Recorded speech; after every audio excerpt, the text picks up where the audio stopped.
Hello, everyone. My name is Mia, and I am part of Green Iowa AmeriCorps.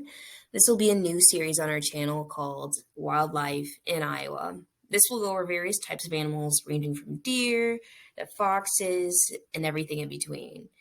Also, just a little FYI, some of them are living in Iowa and breeding there, and then some of them are just more like passerbyers, which you'll see either on a day-to-day basis or just even every once in a while, just depending on the seasons, of course. Just a disclaimer, all the information that is presented throughout this presentation has been found off of various websites and other places that I will list down below in the description box. I do not own any of this, just to let you guys know. So if you guys are interested in more information, please click through those sources that I have found and used for this presentation. And also, thank you for being able to let me share this. For the purpose of this video, we'll be focusing on the red fox. Some might ask, what does a red fox look like? Or others might even think of a few popular movies that come to mind when they see a red fox. Here are some identifiers to spot a red fox. For starters, they have long snouts that are prominent in orange-reddish fur that goes along their face, the back sides, and maybe a little bit on the tail.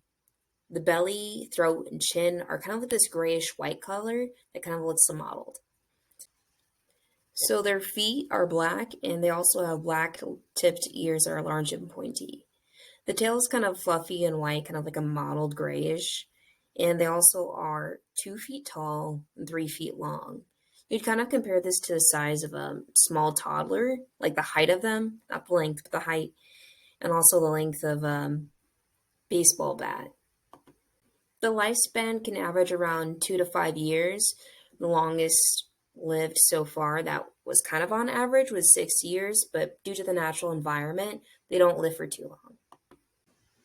Some people might even get the red fox and the gray fox confused just because of their colors of their coats. Of course, the red fox is obviously a little bit more of a prominent reddish orange. As for the gray fox, it has a little bit of the orange, but predominantly more grayish blackish. Also, their size is slightly different. So for the gray fox, it's a little bit smaller compared to the red fox.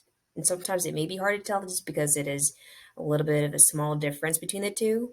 But if you happen to be somewhat close to them, of course, do not approach the animals. Do not. But if you are a little bit close, you can see that it is slightly smaller. And some people actually get a red fox confused for a coyote. Coyotes are actually a lot bigger compared to a red fox. So on this side of the screen, I'll have a picture of the coyote, and on this side is going to be the red fox. You can tell the differences. And sometimes you can see how those two can get confused just because of their body shape and how they're built. So off to the side here, we have the animals ranging from a gray fox all the way to a gray wolf. So the gray wolf is obviously the largest animal, and then the coyote is the second, and the red fox is the third. The gray fox is the smallest. So those are all of the different animals compared to size, just comparing it to the red fox. And it also in the diagram includes some of their weights of how much they may weigh in that order as well. So where can you find these red foxes? Almost anywhere, to be honest. You can find them all the way from Alaska all the way to Florida. However, the smallest populations are in the Southwest, so it may be a little bit harder to spot them. But if you do find them, they can be found in different majority of areas such as forests, grasslands, deserts, and mountains. And if you're in Iowa, you can spot them in areas that are woodlands, rural and suburban neighborhoods, brushy fields, and farmlands. Also, in 2021, Iowa State had reported a red fox on their campus as well. They said it was kind of strange for them to be in highly populated areas, but it's not too far out of the norm just to even see them there. So here's a little article down below of like the whole situation. So if you'd like to see that or read in more detail, I'll put the link down below in the description box. So red fox's diet consists of a lot of things. Considering that it's lived very many places and is very easily adaptable during winter times, it is acclimated to different type of foods. So some of the things that they eat would be birds. They could eat chickens if they wanted to. They could eat songbirds. They can eat all sorts of smaller types of birds that are able to chew down easy. Some of the things that they also go after would be small rodents or rabbits and stuff like that. So if they find mice, if they find so like squirrels, rats, chinchillas, or anything like that, they'll most likely grab after it and eat it for their meal. Another thing they'd go after would be amphibians, so such as like frogs or anything small that they can grab and get, they would get it. Another thing would be bugs. Sometimes it's not always like they're actively digging for bugs, but if they'll find anything like small enough to grab around to eat, they'll grab as many as they can. Fruits is something that they'd also find resourceful if you live in an urban area where they find like fruits, or if like a farmer or if you had a garden, they'd often go attack those things. So you have to make sure and be careful that everything's gated up and sealed nicely. So when mating season comes around for these foxes, this typically happens during December all the way through February. So in the wintertime, it's their prime season for the females to build their dens by the trees, vegetation, or other woodlands where they would deliver 1 to 12 pups per litter.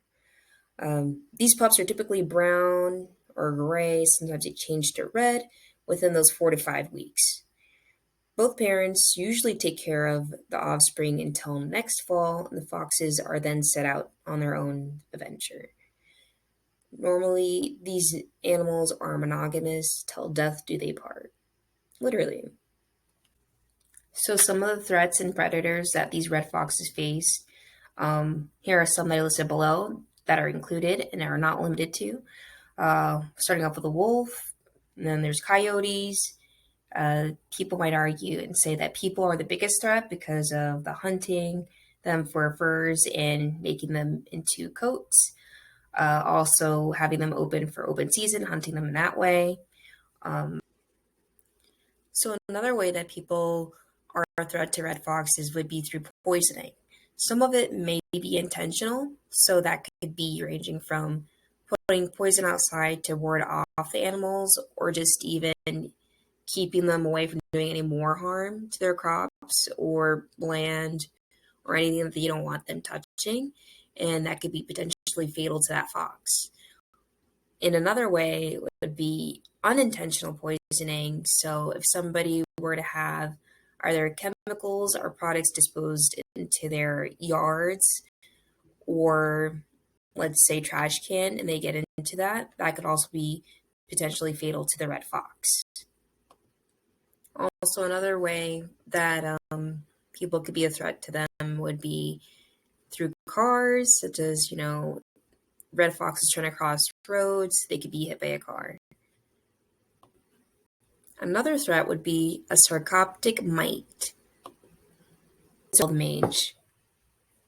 Typically with these mites, they burrow into the red fox's skin, causing an allergic reaction, which causes intense itching, scabbing and flaking up of the skin, which causes a thick crustation on top, and also hair loss. And eventually, when the mite stays in for too long, it will cause organ failure, and then eventually leading them to fatality. Iowa's red fox population has been on a steady decline since 2006, according to the Iowa DNR. A risk factor could be the mange that's been spreading around and causing all the rest of the population to be sick of mange. One thing you may be able to do is call your local animal service agency to help protect a fox or help a fox that is in need. So I hope you guys like this video about watching red foxes in Iowa. I hope this was helpful to you and you got the best out of it. Please like and subscribe for more videos like this. Have a good day.